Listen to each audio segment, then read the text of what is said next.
wabarakatuh. Perkenalkan, nama saya Utami Nintiansih, Fakultas Ekonomi Jurusan Akuntansi, Universitas Islam Sultan Agung Semarang. Di sini saya akan menjelaskan materi seminar akuntansi tentang family ownership. Yang pertama yaitu ada definisi family business dari beberapa ahli. Yang kedua yaitu bentuk-bentuk family business.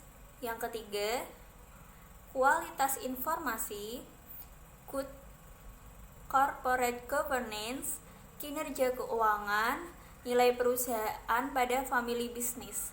Yang keempat yaitu ada trend research family business. Yang pertama yaitu pengertian family business menurut peneliti. Menurut Ward dan Arnold dalam Susanto tahun 2007, suatu perusahaan dinamakan bisnis keluarga apabila terdiri dari 2 atau lebih anggota keluarga yang mengawasi keuangan perusahaan. Sedangkan menurut Donnelly, suatu organisasi dinamakan bisnis keluarga apabila paling sedikit ada keterlibatan 2 generasi dalam keluarga itu dan mereka mempengaruhi kebijakan perusahaan. Yang ketiga yaitu menurut Handoyo pada tahun 2010, perusahaan keluarga atau family business merupakan bisnis yang dimiliki atau dikelola oleh sejumlah orang yang memiliki hubungan kekeluargaan baik suami istri maupun keturunannya, termasuk hubungan persaudaraan. Yang kedua ada bentuk-bentuk family business yang terdiri dari family owned business. Pada bentuk family owned business, keluarga hanya sebagai shareholder.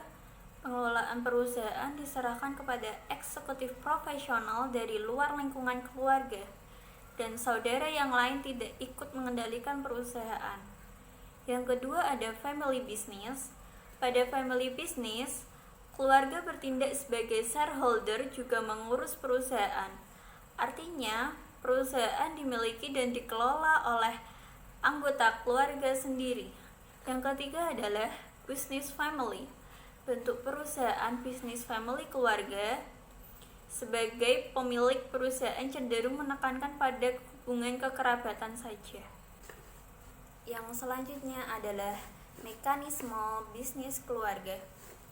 Masalah terpenting dalam keberlanjutan bisnis keluarga adalah masalah suksesi. Suksesi memang bukan satu-satunya penentu kelanggengan bisnis keluarga, tetapi mau tidak mau generasi pendahulu harus memberikan tongkat estafet perusahaan kepada generasi berikutnya. Suksesi tidak hanya berarti pada tingkat pimpinan dan manajerial saja, termasuk pada kebijakan-kebijakan perusahaan. Terdapat 7 langkah dalam melakukan suksesi perusahaan keluarga. Yang pertama yaitu mengevaluasi struktur kepemilikan. Yang kedua yaitu mengembangkan gambaran struktur yang diharapkan setelah sukses. Yang ketiga yaitu mengevaluasi keinginan keluarga. Yang keempat adalah mengembangkan proses pemilihan, melatih dan memonitoring penerus masa depan. Yang kelima, melakukan aktivitas team building dari keluarga. Yang keenam, menciptakan dewan direksi yang efektif. Yang ketujuh, memasukkan penerus pada saat yang tepat, yaitu ketika pendiri berusia 50 tahun dan penerus berusia 30 tahun. Yang selanjutnya adalah manajemen bisnis keluarga. Manajemen keuangan bukan sekadar bagaimana memanajemen uang kas. Manajemen keuangan adalah bagaimana perusahaan mengelola kekayaan untuk menghasilkan keuntungan dan memanfaatkan sumber-sumber modal untuk membiayai usaha tersebut. Meski sederhana, bisnis keluarga perlu menerapkan prinsip-prinsip manajemen keuangan. Berikut beberapa dasar manajemen keuangan bagi bisnis keluarga. Yang pertama yaitu memisahkan uang pribadi dan usaha. Yang kedua, merencanakan penggunaan uang. Yang ketiga, membuat buku catatan keuangan. Yang keempat, menghitung keuntungan dengan benar. Yang kelima, memutar arus kas lebih cepat. Yang selanjutnya, mengawasi harta, hutang, dan modal. Yang selanjutnya adalah menyisihkan keuntungan untuk pengembangan usaha. Yang berikutnya adalah kinerja keuangan pada family business. Kinerja keuangan dilihat pada laporan keuangan yang dimiliki oleh perusahaan dan tercermin dari informasi yang diperoleh pada neraca, laporan laba rugi, dan arus kas, serta hal-hal lain yang mendukung sebagai penguat penilaian finansial performance tersebut. Kinerja keuangan adalah suatu analisis yang digunakan untuk melihat sejauh mana suatu perusahaan telah melaksanakan aturan-aturan keuangan secara baik dan benar, seperti dengan membuat laporan keuangan yang telah memenuhi standar dan ketentuan dalam standar akuntansi keuangan, dan yang lainnya.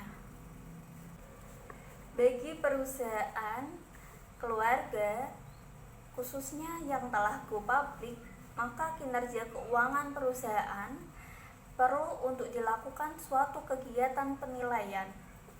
Hal tersebut perlu untuk dilakukan serta memiliki manfaat lebih baik bagi para pihak internal dan eksternal perusahaan, pemerintah, investor, dan pihak lainnya yang memiliki kepentingan. Di Indonesia, jumlah perusahaan keluarga sangat banyak dan masih kokoh berdiri, sehingga dapat dimungkinkan bahwa kinerja keuangan perusahaan keluarga, khususnya di Indonesia, memiliki hasil yang baik dan lebih terjaga. Sebab tujuan awal pendiri untuk mendirikan perusahaan keluarga adalah memberikan sumber pemenuhan bagi keluarga pewaris atau generasi selanjutnya di masa mendatang. Sehingga hal tersebut mencerminkan orientasi perusahaan keluarga yang seharusnya lebih panjang dibandingkan perusahaan non-keluarga. Maka kinerja keuangan atas perusahaan keluarga dimungkinkan memiliki nilai atau besaran yang lebih baik dan lebih terjaga. Nilai perusahaan pada family business. Perusahaan yang kepemilikan sahamnya mayoritas dimiliki oleh keluarga biasanya dikontrol oleh keluarga pemilik perusahaan. Contohnya, ketika pengumuman pemilihan anggota keluarga untuk menjadi pimpinan perusahaan, maka akibatnya harga saham akan turun.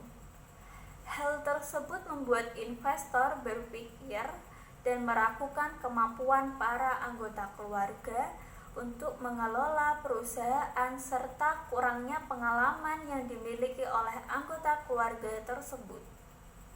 Selain itu, pemimpin perusahaan yang terpilih bisa berada di puncak pimpinan perusahaan karena mereka adalah anggota keluarga, bukan dari hasil kerja keras sendiri maupun kemampuan, kompetensi, serta kualitas yang dimiliki.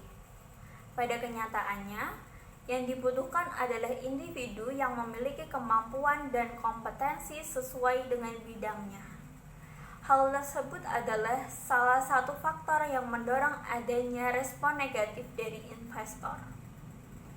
Respon negatif tersebut bisa terjadi timbul karena perusahaan keluarga seringkali menggabungkan fungsi manajemen dan kontrol perusahaan karena untuk menghemat biaya yang dikeluarkan perusahaan, yaitu biaya monitoring.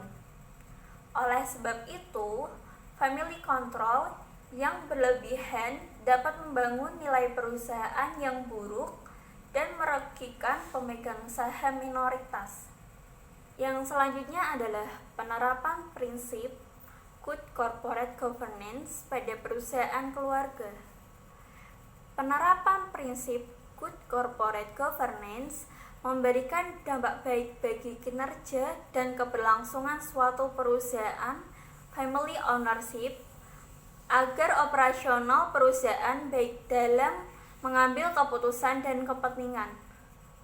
Prinsip GCG terdiri dari prinsip yang pertama yaitu transparency, yang kedua accountability, yang ketiga responsibility, yang keempat independency, yang kelima adalah fairness. Peraturan yang dikeluarkan oleh Bursa Efek Indonesia yaitu SE 001/BEI/02/2014 yang diterbitkan pada tanggal 20 Januari 2014 mengenai masa jabatan komisaris independen dan direktur independen. Direktur independen yang berfungsi untuk merefleksikan dari penerapan Good Corporate Governance. Komisaris independen berfungsi sebagai mediasi antara pemegang saham mayoritas dan minoritas. Yang selanjutnya adalah masalah yang sering timbul dalam family business. Yang pertama, masih sering terjadi di mana dalam suatu bisnis keluarga muncul konflik siapa yang akan melanjutkan perusahaan, dilanjutkan oleh pihak keluarga atau pihak eksternal. Yang kedua adalah perusahaan keluarga biasanya tidak memiliki struktur yang sudah terdefinisi dengan baik. Seorang manajer yang sekaligus pemilik biasanya melakukan berbagai pekerjaan tak terbatas. Yang ketiga, dalam bisnis keluarga juga sering bekerja tidak terstruktur sehingga kecepatan pelayanan akan menurun seiring berjalannya waktu. Ada beberapa hal yang harus diperhatikan saat menjalankan family business. Yang pertama, menyampur adukan bisnis dengan urusan pribadi dan keluarga bisa berdampak buruk pada hubungan keluarga. Membuat batasan-batasan yang jelas tentang di mana dan kapan Anda bisa membicarakan tentang bisnis. Yang kedua adalah memastikan bahwa komunikasi tidak menjadi halangan dengan mengadakan pertemuan rutin untuk membahas perkembangan dan perbedaan pendapat. Yang ketiga adalah memperlakukan bisnis keluarga sebagaimana mestinya. Masalah yang sering terjadi dalam bisnis keluarga adalah terlalu berfokus pada keluarga daripada bisnis. Yang selanjutnya adalah memastikan bahwa setiap orang memiliki peran yang jelas yang akan membantu untuk menumbuhkan lingkungan bisnis. Yang selanjutnya, anggota keluarga berada di dalam bisnis harus diperlakukan secara adil. Tidak boleh ada pilih kasih dalam bisnis. Gaji dan keuntungan yang adil dapat menjadi poin awal yang bagus. Yang selanjutnya adalah ketika anak akan bergabung dalam bisnis, usahakan agar mereka mendapat pengalaman di luar bisnis keluarga selama 3-5 tahun sebelum mereka bergabung. Hal ini akan memberikan mereka perspektif atau pandangan yang berharga tentang bagaimana bisnis seharusnya dijalankan di luar setting keluarga. Yang selanjutnya kita akan membahas kelebihan dan kekurangan family business. Yang pertama ada ownership identity. Kelebihannya adalah perusahaan keluarga memiliki visi, komitmen, dan nilai-nilai yang kuat dari pendiri sekaligus pemilik atau penerusnya, karena dibangun bukan demi keuntungan bisnis semata. Kekurangannya adalah perusahaan keluarga cenderung sempit dalam berpandangan dan cepat puas pada pencapaian tertentu. Yang kedua adalah intergeneration transmission. Kelebihannya adalah punya pandangan jangka panjang sangat peduli pada keberlangsungan terus-menerus dan memikirkan pihak lain. Kekurangannya adalah dalam pengelolaan yang tidak hati-hati, mudah jatuh pada kekakuan, mengambil keputusan yang buruk, bahkan mengakhiri bisnis atau menjual perusahaan kepada pihak lain. Yang ketiga adalah kin or non-kin dynamic.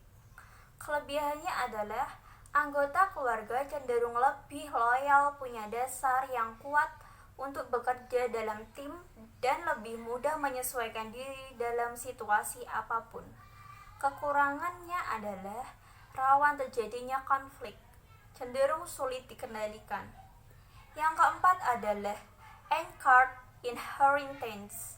Kelebihannya adalah perusahaan keluarga mampu berkembang dan keberagaman, pragmatis pada perkembangan zaman, dan mewariskan hal-hal yang bertendensi pada hal-hal baru.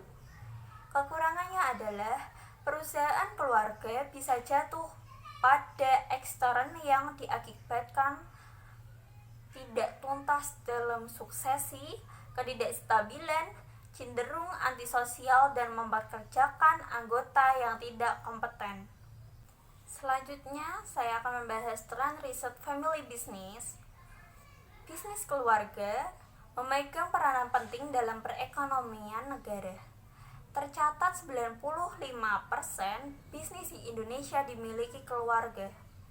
Mulai dari bisnis keluarga dalam skala kecil, menengah, maupun dalam skala besar. Akan tetapi, banyak contoh perusahaan keluarga yang dibangun selama puluhan tahun oleh generasi pertama ambruk dalam hitungan cepat lantaran kecerobohan yang dilakukan generasi kedua atau ketiga. Tren riset family business yang kedua, Managing Partner di Jakarta Consulting Group, AB Susanto mengatakan, masalah utama yang dihadapi dalam bisnis keluarga adalah masalah kegagalan dalam suksesi, konflik antar anggota keluarga, dan penempatan anggota keluarga dalam bisnis. Ketiga masalah tersebut merupakan masalah yang muncul berulang selain masalah struktur manajer, pembagian kompensasi, pembagian kompetensi, dan ketidaklarasan antara kepentingan keluarga dan bisnis.